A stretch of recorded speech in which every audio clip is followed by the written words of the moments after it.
Firozabad Samajwadi party के राष्ट्रीय अध्यक्ष अखिलेश यादव आज फिरोजाबाद के टुंडला के एक मैरिज होम में आए थे, जहां उन्होंने समाजवादी पार्टी के पूर्व एमएलसी उद्यवीर सिंह के पिता के निधन पर 13वीं का भोज किया। इस अवसर पर मीडिया से बात की।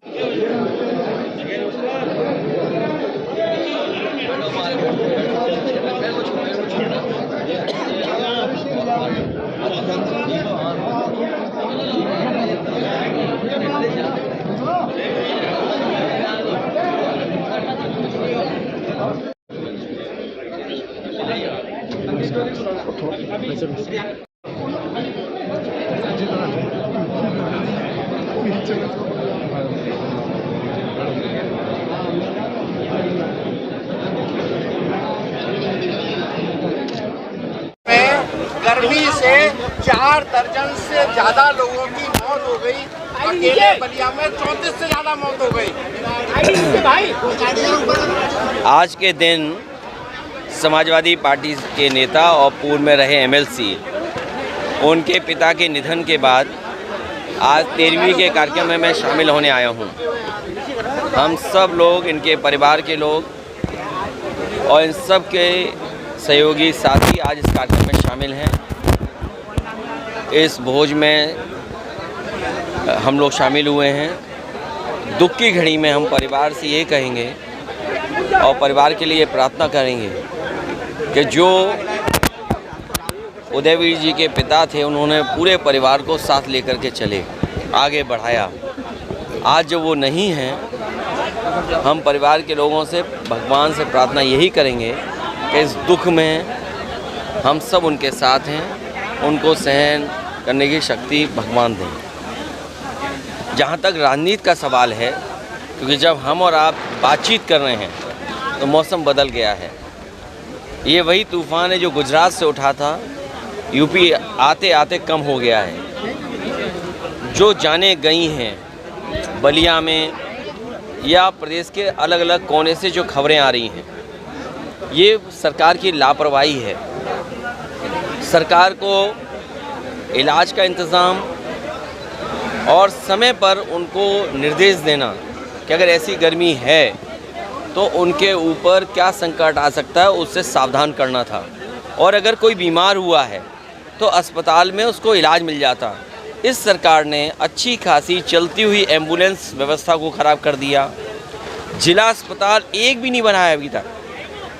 बीजेपी ये बताए कि उत्तर प्रदेश में पिछले 6 साल में अगर एक भी जिला अस्पताल बनाया हो जिसमें गरीबों का इलाज हो रहा हो, गरीब किसान, वही लोगों की जान गई है, क्योंकि उनको समय पर न भोजन मिला, न समय पर पर्याप्त दवाइयाँ मिली और जो इलाज मिल जाना चाहिए था नहीं मिला, जिसके कारण बड़े पैमाने पे जान गई हैं। और शहरों में क्या हालत है, जो बुज़ुर्ग हैं, जो माताएं हैं, बहनें हैं, बच्चे हैं और जो अस्पताल में मरीज हैं, ये सरकार बिजली उपलब्ध नहीं करा पा रही। और जब मुख्यमंत्री की जिम्मेदारी है, सरकार की जिम्मेदारी है कि बिजली उपलब्ध हो, तो मंत्री के ऊपर वो थोप रहे हैं। सवाल तो ये है कि मंत्री तो आज आए हैं, अगर उत्तर प्रदेश की बिजली की व्यवस्था को ठीक करने की जिम्मेदारी अगर किसी की थी तो मुख्यमंत्री की थी। मैं और समाजवादी लोग ये जानना चाहते हैं कि निवेली निगलाइट जो एक पावर प्लांट लग रहा था भोगनीपुर, वो क्यों नहीं शुरू हुआ? पनकी का बना हुआ पावर प्लांट क्यों नहीं समय से शुरू हुआ? यहाँ बगल में ही आपके एटा में जवाहरपुर परियोजना जो समाजवादी सरकार में बनी थी, वो क्यों नहीं पर्याप्त शुरू हुई? ये मुख्यमंत्री जिनकी सरकार की जिम्मेदारी थी, उनकी जिम्मेदारी थी, और थोप रहे हैं मंत्री पर कि मंत्री की जिम्मेदारी है। अगर बिजली का संकट उत्तर प्रदेश में आया है तो उसके लिए जिम्मेदार मुख्यमंत्री खुद हैं, भारतीय जनता पार्टी की सरकार खुद है। सर, 2024 का चुनाव बहुत नजदीक आ गया, विपक्ष कितना एकजुट हो रहा है? क्योंकि आपने तो आह्वान किया था, सब एकजुट। देखिए, जहाँ तक उत्तर प्रदेश का सवाल है, 14 में भाजपा यहीं से आई थी और 24 में मुझे पूरा भरोसा है यहीं से भाजपा जाएगी। जिस तरीके से चरम सीमा पर महंगाई है, बेरोजगारी है और लापरवाही सरकार की देखिए आप, हर व्यवस्था बनी हुई को ख़राब कर दिया। पुलिस की 100 नंबर गाड़ी थी वो ख़राब कर दी। गरीब को या गांव में रहने वालों को जो सुविधा मिली थी जिससे एम्बुलेंस से अस्पताल पहुंच जाते, वो मदद ख़राब कर दी। अस्पतालों में इलाज की दवाई का इंतज़ाम नहीं, डॉक्टर पर्याप्त नहीं। यही मेडिकल कॉलेज अगर आपको याद होगा फिरोजाबाद का समाजवादी सरकार में शुरू हुआ था। क्या मेडिकल कॉलेज की व्यवस्था ठीक कर दी? और सबसे पहला मेडिकल कॉलेज शाहजहाँपुर में शुरू किया था। क्या वो मेडिकल कॉलेज बन गया? ये मेडिकल कॉलेज के तो सपने दिखा रहे हैं, लेकिन एक भी जिला अस्पताल नहीं बनाया। और जिस जिला अस्पताल में या अस्पतालों में गरीबों का, गांव में रहने वालों का इलाज हो जाता।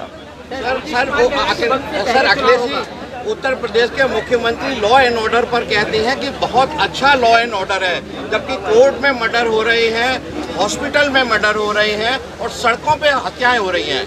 देखिए, एनसीआरबी का अगर आंकड़ा देखोगे और ख़ासकर उत्तर प्रदेश की जो घटनाएं, जो सूचनाएं मिल रही हैं, सबसे ज़्यादा असुरक्षित महिलाएं, बेटियां अगर कहीं हैं तो भाजपा की सरकार में हैं। जब भारतीय जनता पार्टी के नेता खुद थाने में घुस करके अपहरणकर्ताओं को बचाएंगे, उनको उठा ले जाएंगे, जब भारतीय जनता पार्टी के लोग खुद दंगा कराएंगे, भारतीय जनता पार्टी के लोग खुद शामिल हैं घटनाओं में, तो क्या उम्मीद करोगे कानून व्यवस्था ठीक होगी? और फिर जिस पुलिस पे हमें भरोसा है, आपका भरोसा है कि इस समय पर मदद करेगी, वो चांदी की चोरी में लगी हुई है, वसूली में लगी हुई है, झूठे मुकदमे, नाम बढ़ाना, नाम घटाना, पैसा वसूल लेना। और फिर हमको दुख इस बात का है कि उत्तर प्रदेश में, इतना बड़ा प्रदेश जहां पर अभी तक कार्यवाहक डीजीपी है, क्या कोई कल्पना कर सकता है कि कार्यवाहक डीजीपी उत्तर प्रदेश में अभी तक? सर मेरा अंतिम प्रश्न है, आपने कहा था कि दलित, पिछड़ा और अल्पसंख्यक एक हो जाएं तो भाजपा को हटाने का रास्ता जल्दी साफ हो जाएगा। एनडीए के मुकाबले मैंने कहा पीडीए, और मैंने कहा पिछड़े, दलित, अल्पसंख्यक, मुसलमान भाई, क्योंकि सबसे ज़्यादा भेदभाव इनके साथ हो रहा है। मैंने किसी को एक्सक्लूड नहीं किया है, सबको शामिल करते हुए कहा, और कहा कि 80 हराओ, भाजपा हटाओ, क्योंकि उत्तर प्रदेश में 2014 से ही जीत रहे हैं, तो 24 में इनका जाना तय है, क्योंकि इनके पास महंगाई का सवाल जवाब नहीं है। क्या ये बताएंगे रिफाइंड तेल की कीमत क्या है, डीजल, पेट्रोल और सामग्री, और वहीं का वही किसान को जो एमएसपी मिलनी चाहिए, आलू का क्या सरकार ने खरीद की? विधानसभा में सरकार ने कहा कि हम आलू खरीदेंगे, बताओ कितना आलू खरीदा? इनके केंद्रों पे गेहूं नहीं पहुंचा, प्राइवेट कंपनियां गेहूं खरीद ले गईं, और शहरों में आटे की कीमत क्या है? तो इस तरह ये सरकार ने किसी भी फसल का एमएसपी नहीं तय किया। जो सनफ्लावर है इस हिस्से में है नहीं है, लेकिन कुछ हिस्से में उत्तर प्रदेश में क्या एमएसपी दे पा रहे हैं? सरसों की एमएसपी क्या दे पा रहे हैं? तो ये सरकार जो किसानों को लाभ नहीं दे पा रही, वो सपना दिखा रही थी किसानों की आय दोगुनी होगी। सर ब्रजभूषण पर कुछ कहेंगे? पहलवान अभी भी आंदोलित हो रहे हैं। ये तो बीजेपी को सोचना चाहिए कि बेटी बचाओ, बेटी पढ़ाओ का नारा देने वाले लोग बेटियों के साथ क्यों नहीं खड़े।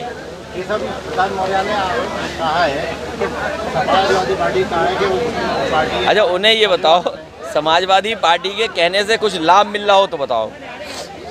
अगर उन्हें ये आरोप लगाने से कुछ लाभ मिल रहा उनको, समाजवादी पार्टी के खिलाफ बोलने से, ये बाकायदा ट्रेंड लोग हैं जिन्हें बीजेपी ने ट्रेन किया हुआ है कि तुम्हारा काम है केवल बोलना, काम करना नहीं।